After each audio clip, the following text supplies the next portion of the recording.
Hello, my name is Cole Mayberry and I will be telling the story of Momotaro from Japan.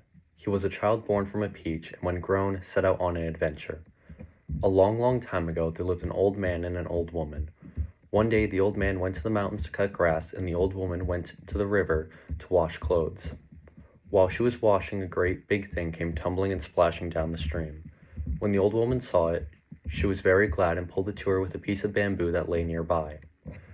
When she took it up and looked at it, she saw that it was a very large peach.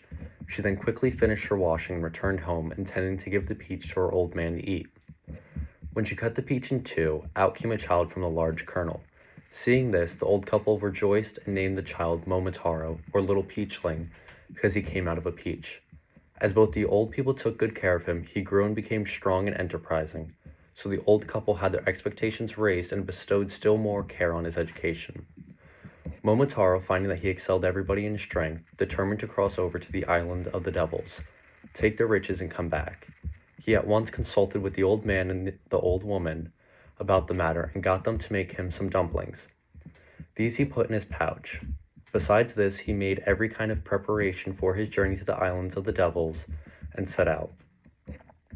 Then first a dog came to the side of the way and said, "Momotaro, what have you there hanging at your belt?" He replied, "I have some of the very best Japanese millet dumplings." "Give me one and I will go with you," said the dog. So Momotaro took a dumpling out of his pouch and gave it to the dog. Then a monkey came and got one the same way. A pheasant also came flying and said, "Give me a dumpling too and I will go along with you." So all three went along with him. In no time they arrived at the islands of the devils, and at once broke through the gate, Momotaro first, then his three followers. Here they met a great multitude of the devil's retainers and showed fight, but they pressed still inwards, and at last encountered the chief of the devils, called Okandojo. Then came the tug-of-war. Okandojo made at Momotaro with an iron club, but Momotaro was ready for him and dodged. At last they grappled each other, and without difficulty, Momotaro just crushed down Okandojo and tied him with a rope so tight he could not even move. All this was done in a fair fight. After this, Okandojo, the chief of the devils, said he would surrender all his riches. "Out with your riches, then," said Momotaro, laughing. Having collected and ranged in an order of great pile of precious things, Momotaro took them out and set out for his home, rejoicing, as he marched bravely back, that with the help of his three companions, to whom he attributed all his success, he had been able to accomplish his goal.